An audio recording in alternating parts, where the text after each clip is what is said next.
आपने बचपन से लेकर आज तक नाउन की परिभाषा में यही पढ़ा होगा कि a noun is the name of a person, place, thing और एक्शन। मतलब कि किसी व्यक्ति, वस्तु, स्थान आदि के नाम को नाउन कहते हैं। और एक एग्जाम्पल आप दे देते होंगे, राम मिल्क आजमी। मतलब आज तक आपने सिर्फ रटा है, कभी समझा नहीं। तो चलिए हम स्टार्ट करते हैं, इसको समझते कैसे हैं। देखिए, नाउन का मतलब सीधा सीधा आपको समझना है कि नहीं होता है। नाउन का सीधा सीधा मतलब होता है नहीं, चाहे वो किसी का भी नाम हो। कहने का मतलब कि आप जितनी भी चीज़ें इस संसार में देख रहे हैं, सबका कुछ ना कुछ नाम है। अगर वो नाम है तो इंग्लिश ग्रामर के अकॉर्डिंग हम उसे नाउन कहते हैं। चाहे वो चीज़ें आपको दिखाई दे रही हो या दिखाई नहीं दे रही हो, सबका अपना कुछ ना कुछ नाम है। और जब वो नाम है तो वो ग्रामर के अकॉर्डिंग से हम क्या कहेंगे, नाउन। यानी नाउन का सीधा सीधा मतलब होता है नेम, और वो चाहे किसी का भी नाम। चलिए एग्जाम्पल लेते हैं। जैसे आपके सामने एक एग्जाम्पल लिखा है इंडिया। अगर आपसे कोई पूछता है ये कौन सा पार्ट ऑफ स्पीच है, तो आपका जवाब होगा नाउन। अगर आपसे पूछेगा कोई कैसे नाउन है, तो आप बताएंगे कि ये कंट्री का नाम है। नाम है तो क्या होगा, नाउन। अगला एग्जांपल लेते हैं। अगला एग्जांपल यूपी। यूपी कौन सा पार्ट ऑफ स्पीच है, तो आपका आंसर होगा ये भी क्या है, नाउन। किसका नाम है, आप बोलेंगे कि स्टेट का नाम है। अगला है आजमगढ़। ये कौन सा पार्ट ऑफ स्पीच है, आप कहेंगे ये भी नाउन है। किसका नाम है, एक डिस्ट्रिक्ट का नाम है, जिला का नाम है। अमिताभ बच्चन, ये भी नाउन है। किसका नाम है, आप कहेंगे एक व्यक्ति का नाम है, या कह सकते हैं आप एक एक्टर का नाम है। आगे लिखा है टेबल चेयर फैन। ये इसे भी हम नाउन कहेंगे। अब ये किसका नाम है, आप जानते हैं ये वस्तुओं का नाम है। अब आगे लिखा है कोई नंबर 1 2 3 4, है ना, ये भी क्या, ये भी नाउन है। किसका नाम है, आप सीधा कहेंगे काउंटिंग वाले नंबरों का नाम है, मतलब ये नंबर्स का नाम है, तो ये भी क्या हुआ, नाउन। अगला है, अगला आपको देखिए मिल गया आई। तो आई पे आप कहेंगे नाउन है। आई भी क्या है, नाउन। आज तक आपने यही सुना कि आई प्रोनाउन होता है। हाँ होता है, जनरली प्रोनाउन होता है, लेकिन वो सेंटेंस डिसाइड करेगा कि वो वहाँ पे नाउन का काम कर रहा है या प्रोनाउन का काम कर रहा है। जैसे आपके पास एक दोस्त है जिसे आपने देखा कि वो पढ़ाई कर रहा है, तो आप उसे क्या कहेंगे, वो एक स्टूडेंट है। लेकिन आपने कुछ घंटे बाद देखा कि वो कहीं जा रहा है पढ़ाने, वो पढ़ाता है, तो अब आप उसे क्या सोचेंगे कि वो एक टीचर है। लेकिन आपने कुछ घंटे बाद देखा कि वो वकालत करते हुए आपने कोर्ट में उसे पाया, तो अब आप उसे क्या कहेंगे, यार ये तो वकील है। आपने कुछ घंटे बाद पाया कि यार ये कुछ घंटों के लिए क्लिनिक पे बैठ के लोगों को दवा देता है, तो आप उसे क्या कहेंगे, डॉक्टर कहेंगे। कुछ देर बाद देखा आपने कि एक घर में चोरी कर रहा है, तो आप उसे क्या कहेंगे, चोर कहेंगे। तो अब आप सोचिए, इंसान एक ही है, आप उसी को कितने नाम दे दिए। कभी उसे स्टूडेंट समझते हैं, कभी उसे टीचर समझते हैं, कभी उसे एडवोकेट समझते हैं, कभी उसे चोर समझते हैं। तो आप उसे ऐसा क्यों नाम दे रहे हैं, क्योंकि आप उसका कार्य देख रहे हैं, वो कार्य क्या कर रहा है।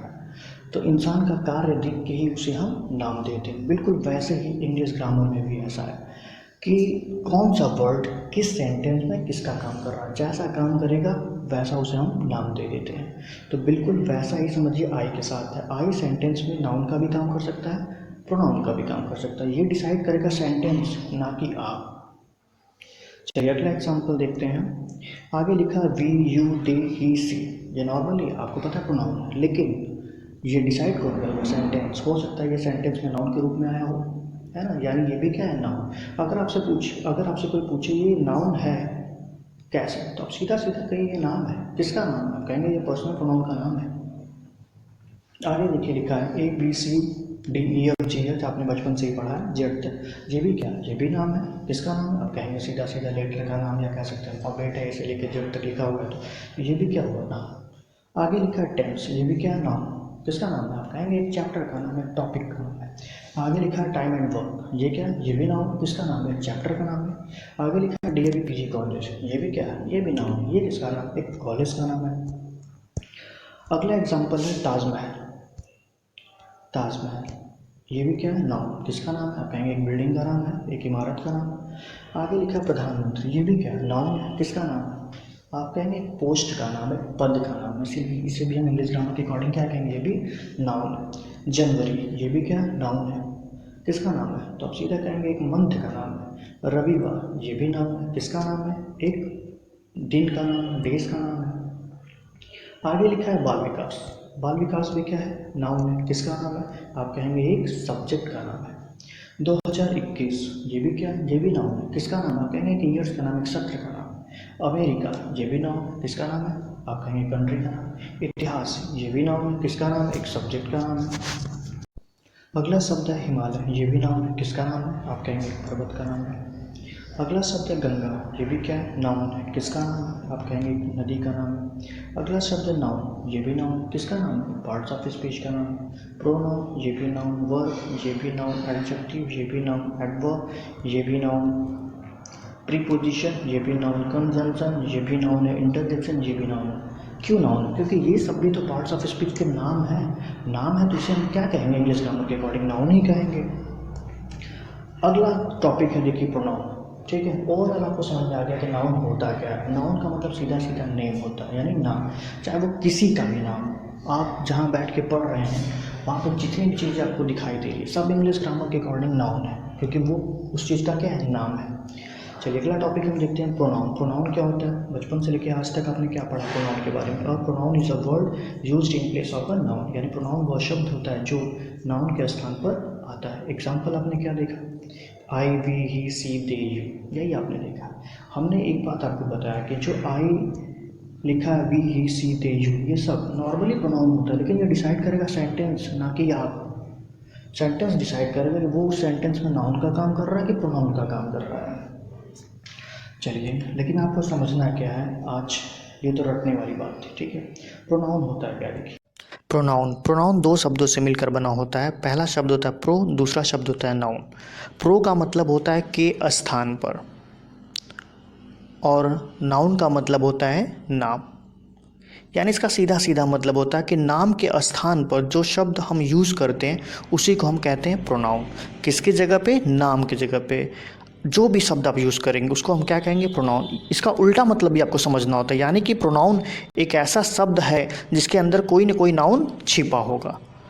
चलिए अब हम एग्जाम्पल के जरिए समझने का प्रयास करते हैं। पहला एग्जाम्पल है आई एम सिंगिंग, मतलब मैं गा रहा हूँ। अब देखिए आई यहाँ पे जो शब्द है, इसके ये जो शब्द है किसी नाम की जगह पे आया, यानी इसके अंदर कोई ना कोई नाम छिपा है। जैसे राम हो सकता है, सोहन हो सकता है, मोहन हो सकता है, यानी आई यहाँ पे क्या है? प्रोनाउन है। लेकिन अगर आप अगला सेंटेंस देखें, आई इज़ अ वॉवेल, अब यहाँ पे देखिए जो आई है इसके अंदर कोई नाम नहीं छिपा है और ना ही ये किसी नाम के स्थान पर आया, बल्कि ये खुद अपना अस्तित्व यहाँ पे दिखा रहा है। मतलब ये अपने नाम के रूप में आया, यानी ये अपना नाम खुद बता रहा है। यानी आई यहाँ पे क्या कहलाएगा? नाउन। और यहीं पे एक रूल है, आपने आज तक यही देखा था कि आई के साथ हमेशा एम यूज़ होता है, लेकिन आई जब नाउन के रूप में यूज़ किया जाएगा तो उस टाइम इज़ लगाना पड़ेगा आपको। चलिए अगला सेंटेंस देखते हैं। अगला सेंटेंस है you is a personal pronoun. अब देखिए यहाँ पे अगला सेंटेंस है you is a personal pronoun. आपने हमेशा क्या पढ़ा कि यू के साथ हमेशा आर लगता है, लेकिन देखिए मैंने इज़ लगा दिया। कैसे लगा दिया उस बात को आप समझिए। यहाँ पे यू देखिए नाउन है, ये प्रोनाउन नहीं है। क्यों? क्योंकि इसके अंदर कोई नाम नहीं छिपा है। जब इसके अंदर राम, श्याम, मोहन कुछ होता तब ना ये प्रोनाउन होता। ये अपने नाम की वजह से आया, ये अपना नाम बता रहा है, यानी ये क्या है? यहाँ पे नाउन के रूप में यूज़ किया गया। जब नाउन है तो जाहिर सी बात इज़ लगेगा ही लगेगा। अब अगला एग्जाम्पल देखिए। अगला एग्जाम्पल है यू आर रनिंग, मतलब तुम दौड़ रहे हो। अब ध्यान से देखिए, इस यू के अंदर कोई ना कोई नाम छिपा होगा, या तो राम होगा, या तो सोहन होगा, या तो मोहन होगा। यानी ये जो शब्द है ये किसी नाम की जगह पे आया, और जो नाम की जगह पे यूज़ किया जाता है शब्द उसे हम क्या कहते हैं? प्रोनाउन। और हमने ये भी बोला था, अब उसका उल्टा मतलब भी समझिए कि यानी उस कोई भी शब्द अगर आप कहते हैं प्रोनाउन है तो जाहिर सी बात उसके अंदर कोई नाम छिपा होगा, और आपको ध्यान से देखने को मिला कि हाँ इसके अंदर कोई ना कोई नाम होगा, इसलिए ये यहाँ पर क्या कहलाएगा? प्रोनाउन। चलिए अगला शब्द लेते हैं हम। अगला शब्द वी आर बाथिंग, मतलब हम स्नान कर रहे हैं। अब ध्यान से देखिए वी शब्द है यहाँ पे, तो वी यहाँ पे क्या है? ये किसी नाम की जगह पे आया है। इसके अंदर कोई भी हो सकता है, राम, श्याम, मोहन, कोई भी नाम छिपा होगा, यानी ये शब्द यहाँ पे क्या कहलाएगा? प्रोनाउन। लेकिन अगर अगला सेंटेंस आप देखें, we is a personal pronoun. अब देखिए वी, अब यहाँ पे जो वी शब्द है ये अपना नाम बता रहा है, ना कि इसके अंदर कोई नाम छिपा हुआ है। इसके अंदर कोई नाम नहीं छिपा हुआ है, ये क्या है? अपने नाम की वजह से आया, इसलिए ये यहाँ पे क्या कहलाएगा? नाउन। लेकिन यहाँ पे क्या कहलाएगा? प्रोनाउन। एक बार आईएएस के इंटरव्यू में क्वेश्चन पूछा गया कि क्या आप आई के साथ इज़ लगा सकते हैं, तो 99% लोगों का जवाब था नहीं, नहीं लगा सकते हैं, क्योंकि सबके दिमाग में चल रहा था कि आई के साथ तो एम लगता है। तो 99% लोगों का जवाब क्या था कि आई के साथ इज़ नहीं लग सकता है, लेकिन 1% लोगों ने एक्सेप्ट किया कि हाँ आई के साथ इज़ लग सकता है। फिर उनसे क्वेश्चन पूछा गया तो आप एक एग्जाम्पल दे दीजिए। उस 1% में से 0.5% लोग उस टाइम उसका एग्जाम्पल नहीं दे पाए। तो आप समझ सकते हैं कि कितना अच्छा क्वेश्चन है ये। अगर आपसे कोई पूछे कि क्या आप आई के साथ इज़ लगा सकते हैं, तो आप कहिएगा बिल्कुल लगा सकते हैं। अगर सेंटेंस में आई नाउन के रूप में यूज़ किया जाए तो उस वक्त हम आई के साथ इज़ लगा सकते हैं। और एग्जाम्पल आपसे कोई पूछे तो आप सीधा सीधा बोल सकते हैं आई इज़ अ वॉवेल। अगर आपसे कोई पूछे क्या आप वी के साथ इज़ लगा सकते हैं, सबको पता है वी के साथ आर लगता है, लेकिन अगर आपसे कोई क्वेश्चन पूछे कि वी के साथ क्या आप इज़ लगा सकते हैं, तो आप बिल्कुल कहिएगा कि लगा सकते हैं वी के साथ इज़। अगर हम वी को सेंटेंस में नाउन के रूप में यूज़ करते हैं तो वी के साथ हम इज़ लगा सकते हैं। और एग्जाम्पल अभी आपको पीछे हमने बताया कि we is a personal pronoun. इस तरह से आपका ये लेक्चर समाप्त होता है। वीडियो कैसा आपको लगा ये आप कमेंट करके ज़रूर बताएं।